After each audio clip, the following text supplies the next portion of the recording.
Magandang hapon po sa lahat. Ayan, nagbabalik tayo rito sa aking YouTube channel po, Samuel Soriano TV 29 po. Ayan po, maraming salamat po sa mga nanonood na aking YouTube channel, lalo-lalo yung mga nakasubscribe po doon po sa aking FB page din. Maraming salamat po. Andito tayo ngayon, nagbabalik. Wala tayong katapusang coins. Ayan po, at ito ang ating hilig. Ayan po.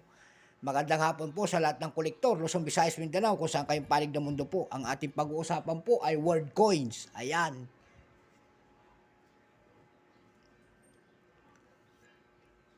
Andito po sa ating harapan, Portugal po ang ating pag-uusapan ngayon. Bansa, Portugal. Ayan, akala ko Untugal to eh. Yung pala, Portugal. Portugal po, 2002, 50 euro cent po. Ayan. Parati ko sila sabi, baka mamaya sabihin nyo, paulit-ulit na lang ang aking euro cent ha. Ayan, paulit-ulit na euro cent. Sabihin nyo dyan sa aking mga comment section. Yung pala, hindi nyo alam, yung mga portrait dyan, iba-iba. Eurocent, may Malaysia, may Canada, may Portugal, may Iran, may Greece. Yan, puros ang ginagamit nila, Eurocent po. Kaya nagkakataloy po yan doon sa kanyang likod. Ayan po, oh, ang kanyang likod po. Mga portrait, dyan nagkakatalo yan. Dyan yung makikita, iba-ibang bansa. Ayan po, kilalanin muna natin ang coins na ito bago tayo ma-high blood. Issue, Portugal po, period, Third Republic po, 1974, up to date po. Type, standard circulation coins, years 2002 hanggang 2007 po lamang.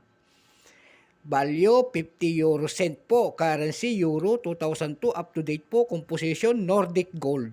Ayan po. May bigat po itong 7.8 grams. May haba po namang 24.25 mm. May kapal po namang itong 2.38 mm. Ang kanyang shape, syempre round. Hindi naman triangle yan. Orientation, middle alignment, number N-158, reference number KM-745. Ayan po, natapos ang aking pakikipagsapalaran dito sa coins na ito. Ang variety po ng coins na 2002 na ito ay tatlo po. Tatlo ang inilabas. May tinatawag silang common coins, value set, at saka proof nito.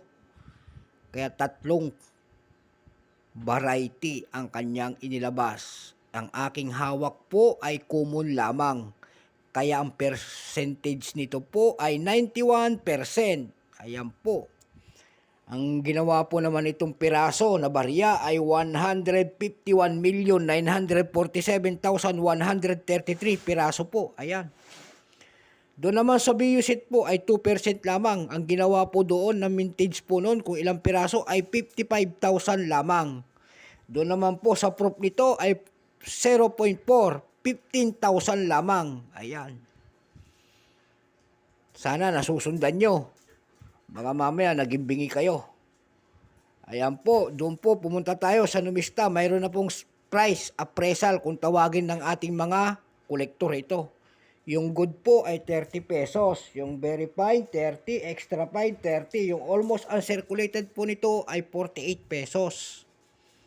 Doon naman po, dako tayo sa BUSIT po, yung 2%. Wala pang price appraisal po noon. At saka yung 0.4%, 15,000, wala rin po. Kahit mintage, wala.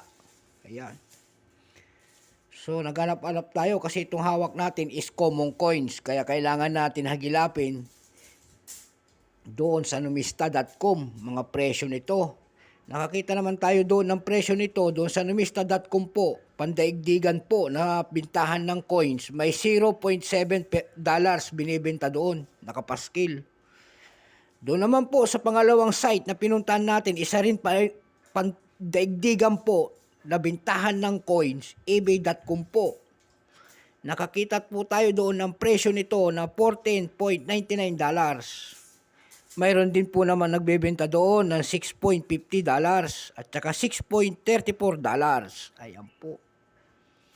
Doon naman po sa carousel.com po, PH, dito lang sa atin, ang nakita natin doon na nagbebenta po ay yung 69.22 pesos pero sold out. Ayan po, sold out po. Ayan, so hanggang dito na lamang ulit ang ating pakikipagdebate sa coins na ito. World coins po, Portugal. Ayan po.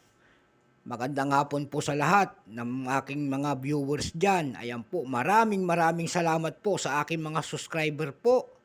Ayan. Sana may mga natututunan kayo tungkol sa mga coins na ating inilathala dito sa aking YouTube channel.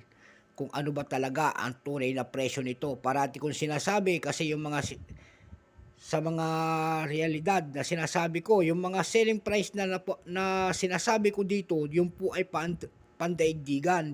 Ibig sabihin po, mataas talaga ang presyo noon kasi nga, pag nakapasok kayo doon, mayroon silang ipinapatong sa mga coins ninyo, kaya tumataas ang value. Ayan po, selling price. At may babayaran din po kayo. Pag nakapasok kayo doon, may babayaran kayo pag nakabinta kayo per piraso na coins. Ayan po, kaya nagiging mataas ang presyo. Ayan, so hanggang dito na lamang po ang aking paliwanag. Luzon, Visayas, Mindanao, kung saan kayong panig ng mundo po. Bye-bye.